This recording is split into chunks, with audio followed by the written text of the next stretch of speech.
ากฝนหมดคืนเลยเบิ่งได้คุ้นตัวนี้นะคุ้นดีเนี่ยมันจิกที่แถวนี้เนี่ยบนนี้แหวงบนนี้ในหนึ่งแล้วก็ห้อนตัวถึงอันนี้ตัวกลางนี่เฮ็ดทาได้หนูมัดไว้ไว้ดีๆมาสุดท้ายคุ้นดีตัวนี้นะปล่อยเราดิดนิ้วจับตัวแหงเฮ็ดให้มันลืงน้องหั่นเฮ้ยแต่ว่าหน้าโหดอันนี้จะเป็นบ่อเก่าที่เราขุดเมื่อ2 ปีที่แล้วแต่ว่าน้ำมาก็เลยทำให้ดินนานะครับที่เราไถใหม่ๆเหมือนกันเมื่อ2 ปีไหลเข้าในบ่อหมดก็เลยต้องมาขุดใหม่อีกรอบหนึ่งซึ่งตอนนี้ถ้าเราขุดเสร็จแล้วเราก็จะทำร่องระบายน้ำตรงนี้จากตรงนี้ลงมาสู่ตรงนี้เห็นไหมพอน้ำมันลงมามันก็จะมาอึ่งอ่างอยู่ที่นี่ครับแล้วก็ขุดลงไปตรงนี้แล้วตอนนี้น้ำก็เต็มบ่อเรียบร้อยแล้วตรงนั้นสำหรับตรงนี้นะครับน้ำก็ยังไม่มาเลยมานิดหน่อยนิดเดียว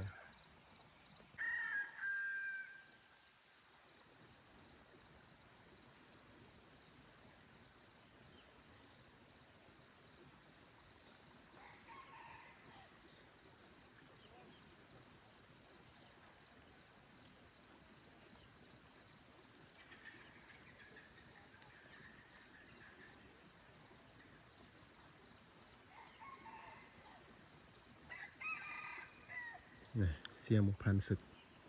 ต่อซ่องเทือเข้าซ่องเทือแต่เสียดายรอบ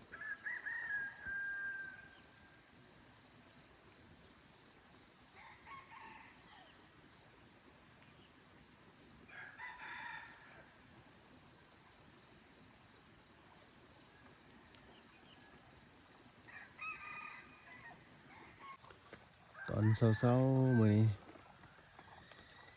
วันศุกร์เนาะของวันศุกร์หลังจากที่ฝนตกเมื่อคืนนี้เมื่อคืนพี่น้องฝนตกความแห้งอยู่โรงพยาบาลนะ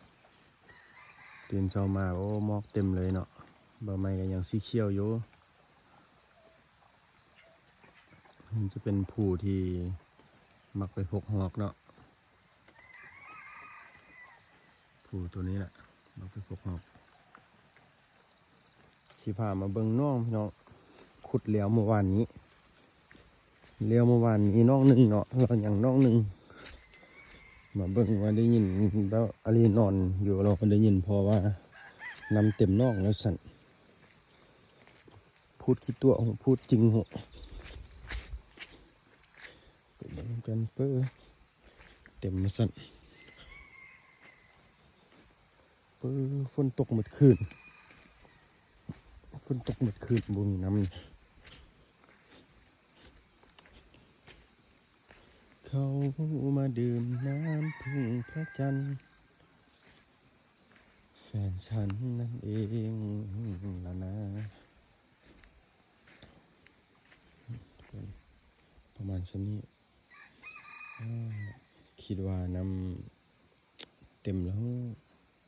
อันนี้มันจะซึมเถื่อละน้อยมันจะซึมมาจากอันห้วยเบื้องนี้ทุกคนเบื้องนี้มันจะเป็นห้วยน้ำเนาะฝนตกเมื่อคืนนี่ก็โอเคอยู่เฮ็ดให้แบบว่าดินมันยุบดินมันแน่นลงนะขุดปุ๊บสิดินมันแน่นเลยเนาะนี่มันจะเสาะมาเถื่อละน้อยที่จริงอันนี้มันอันห้วยอันนี้มันโมเมนต์ห้องเก่ามันอยู่บนนี้บนเหยียบบนนี้ไปพุ่นเนาะแต่ว่าเขาเจ้าขุดดินเรามันดินมันไล่โพดก็เลยท่มไปหน้าเขาเจ้าพุ่นเนาะฝากนั้นแต่กระโบเป็นยังเนาะเวลานำเงยมามันหักอันนั้นมันหักเสาะนี่มันไปตามห้องเก่าแบบนี้แหละเวลาน้ำมาเนาะแต่ว่าน้ำมันจะเข้าไปหน้าเขาเจ้าก่อนเนาะก่อนมันจะเสาะมา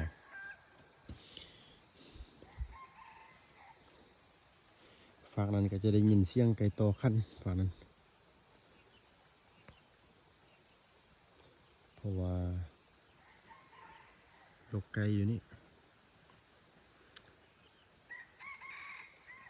มีเสียงเจ้าหน้าฮูดตัวนี้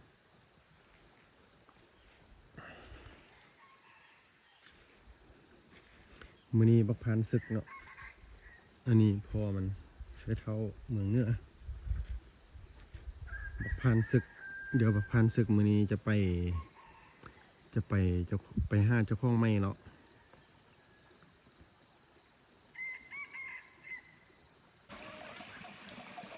อยากกินข้าวแล้วติเป็นไปได้ช่วงนี้นะเป็นมีลูกมีหล้านมีตี้ไปเขาไปกินอะไรเพื่อนไป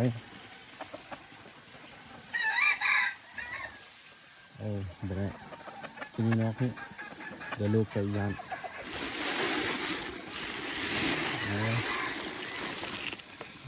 กิน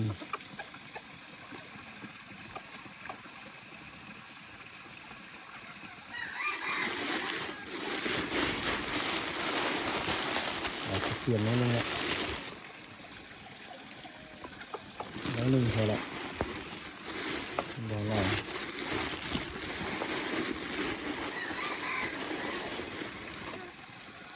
หักเมียสุดตัวนี้จับโตก็จะให้เป็นห้องมันมัดจับโตก็จะให้เป็นห้องมันมัดตัวนี้บ้าผู้ได้คุมบ้าผู้ได้เอาเลยนะ10 คนก็ย่าเนาะ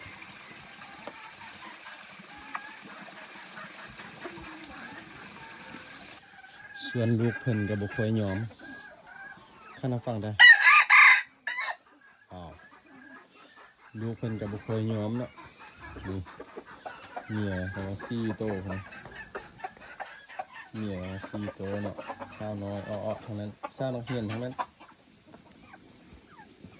ได้ลูกตักสุดก่อนอันนี้ก็ให้กินล่าอยู่พวกเดี๋ยวถ้าพ่อมันเมียไข่หมดก่อนเนาะพี่น้องเมียไข่หมดก่อนสุดนี้เราจับขอนต่อกันเพราะว่าพอพันปีหนึ่งต้องต่อเทื่อหนึ่งพอพันเทื่อหนึ่งต่อปีแล้วก็จะเริ่มปล่อยพวกลูกๆออกมาผสมหลังจากปล่อยผสมเรียบร้อยแล้วก็ออกมาขอนต่อคือเก้า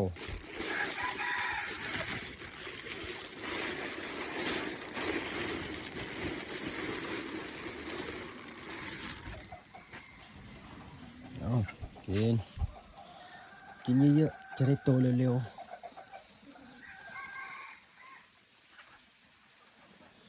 อันนี้ไก่ป่ายังบ่ได้ไข่เถอะทั้งนั้นมีไข่5 หน่วยเนาะไก่ป่าเนาะไข่5 หน่วยแล้วแต่ว่า